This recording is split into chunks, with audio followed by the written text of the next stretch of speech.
Anong leadership lesson ang natutunan mo, Mayor, na gusto mo i-share sa mga baguhang local leaders?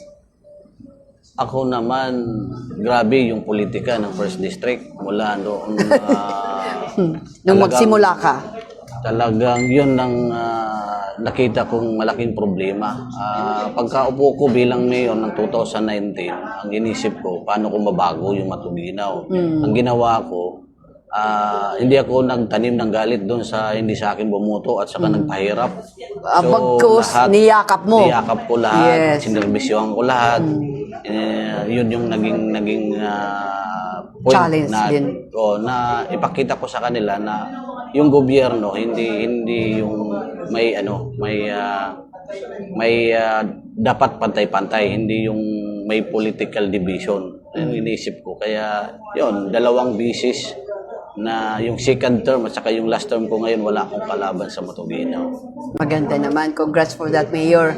May moment ba na test yung integrity mo as a mayor? Paano mo hinandle yun? Number 1 naman is may buzzer din. Number 1. Pero di ko na yung pinansin. Ang importante, tuloy-tuloy tayo sa trabaho para maservisyohan yung taong bayan, nangarap ng kung anong dapat para sa bayan natin. Kasi we are developing municipality na kung saan kailangan talaga ng political will at saka yung dedication doon sa serbisyo para sa bayan at para sa tao. Diri ako nagsasayop, Mayor.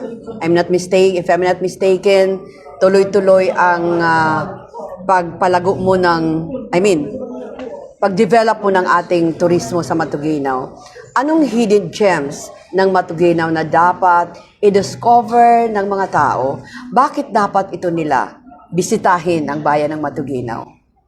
Number 1 natin yung natural na yaman is yung mga cold spring, yung mga cave, at saka yung mga trail, at saka yung virgin forest nandun pa rin sa Matuginaw. Yung malawak na kagubatan na pwedeng lakbayin o pasyalan ng mga tao na pupunta doon. At saka yung mga native na natin, pagkain, yung mga kakanin, yung mga ginawa ng ating mga tao doon sa Matuginaw. Of course, this is your last term at saka naririnig ko hindi ka pa mag-stop sa serbisyo. And ang tanong kong ito, Mayor, ano ang vision mo para sa Matuginaw in the next 5 to 10 years? Ano pa yung vision mo na nakikita na dapat gawin ko pa ito? Marami yung pangarap ko pa sa Matuginaw. Lalo na yung pagkaroon ng sariling income, yung mga yung mga pamilya, saka marami pa yung mag-graduate na mga college. Sa ngayon, ang daming cum laude, lalo na ngayon, ang daming cum laude sa Matuginaw. So lumalakas ang edukasyon. Kasi yung tulong ng gobyerno, nandyan, may gobyerno kasi sa Matuginaw. At saka ang dami pang kulang, yung munisipyo namin, lumang-luma na. Tapos yung Di ba may budget na yun?